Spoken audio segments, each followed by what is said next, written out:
अस्सलाम वालेकुम students, cut to fit में खुशामदीद। मैं आज आपको बताऊंगा मुताला पाकिस्तान पाक 301 के लेक्चर नंबर 19 के इम्पोर्टेंट एमसीक्यूज़। ना सिर्फ इम्पोर्टेंट एमसीक्यूज़ बल्कि वो एमसीक्यूज़ भी जो कि पेपर का हिस्सा रहे हैं या एमसीक्यूज़ का हिस्सा कम से कम ज़रूर रहे हैं। वीडियो को एंड तक देखिएगा, साथ चैनल को सब्सक्राइब भी कर लें ताकि अगले लेक्चर्स की वीडियोज़ भी आपको मिलती रहें। शुरू करते हैं lecture number 19, the 1956 constitution. Lecture number 18 में हमने देखा कि 1947 से 1956 तक के तमाम मराहिल यानी 1956 का कानून कैसे बना।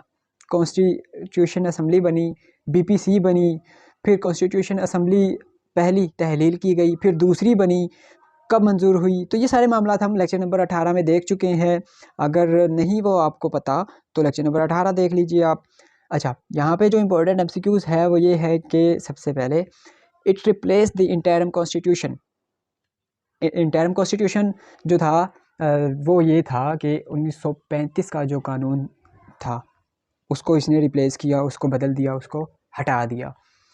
क्योंकि पाकिस्तान जब बना, पाकिस्तान के पास कोई कानून नहीं था, तो उन्होंने क्या सोचा कि जो ब्रिटिश का कानून था 1935 का उसी को राइज कर दिया, और जो पहला कानून था 1956 का उसने इसको रिप्लेस कर दिया। ठीक है, 1956 के कानून की 234 आर्टिकल्स थी और 6 उसके जो है वो स्केजुअल्स थे।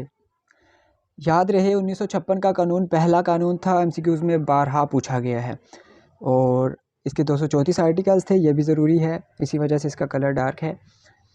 अच्छा, इसके कुछ फीचर्स थे 1956 के कानून के। सबसे पहला था पार्लियामेंटेरी सिस्टम। इसमें जो प्रेसिडेंट होगा उसकी उम्र होगी कम से कम 45 साल। ठीक है, ये इम्पोर्टेंट है। He was to be elected by national assembly and provincial assembly. अच्छा, अब जो प्रेसिडेंट होगा वो किस तरह से आएगा, किस तरह से प्रेसिडेंट बनेगा कोई भी? पहली बात तो उसकी उम्र 45 साल होनी चाहिए। दूसरी बात, उसको नेशनल असेंबली के मेंबर्स वोट दें और प्रोविंशियल असेंबली के मेंबर्स भी वोट दें, मेजॉरिटी सीट्स हासिल करे।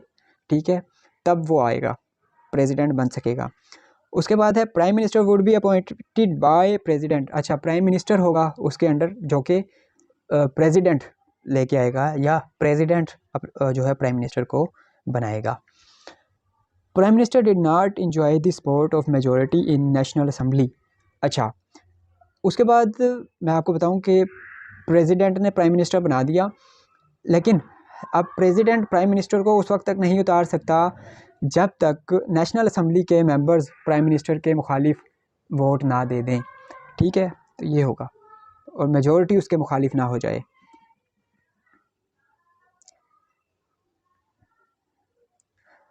अच्छा,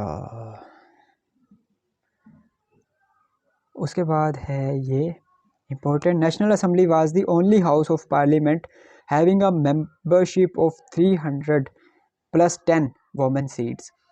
तो 1956 के कानून के मुताबिक टोटल पार्लियामेंट की कितनी सीट्स थी?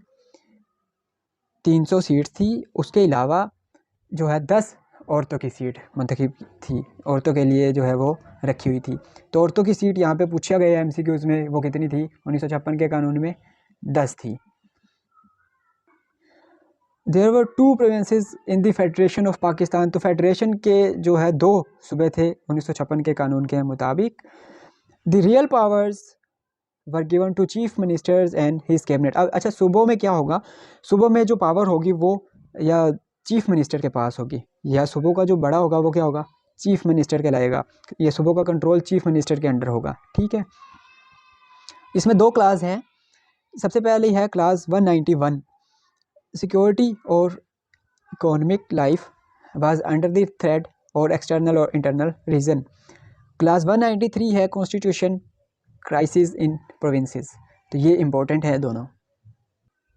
1956 के कानून के मुताबिक सेंट्रल लेवल पे जो सबसे बड़ा कोर्ट है वो सुप्रीम कोर्ट है। उसके बाद high courts have the power to interpretation of the constitution. ठीक है, उसके बाद है civil and political right were given to people of Pakistan but they could be suspended in case of emergency. Emergency की सूरत में वो जो राइट्स दिए गए थे तो वो सस्पेंड हो जाएंगे, वो उसका इख्तियार नहीं रखेंगे। 1956 के कानून के मुताबिक whether a law is Islamic और not, and had to decide कि कोई भी कानून इस्लामिक है या नहीं। नेशनल असम्बली ये डिसाइड करे कि ये इस्लामिक कानून है या नहीं, इस्लाम को फॉलो किया है या नहीं किया गया। अच्छा, उसके बाद है it worked from March 23 1956 to October 7 1958। अच्छा, 1956 का कानून 23 मार्च 1956 को बना और ये बस 1 डेढ़ 2 साल ही चल सका। अक्टूबर 7 1958 को ये ख़त्म कर दिया गया और इसकी जगह मार्शल लॉ लगा दिया गया। तो 1956 का कानून अक्टूबर 7 1958 को ख़त्म हो गया। तो ये थी आज की वीडियो। अगर ये वीडियो पसंद आई है तो लाइक कीजिए। मिलते हैं अगले लेक्चर में, तब तक ख्याल रखिएगा जनाब। अल्लाह हाफिज़।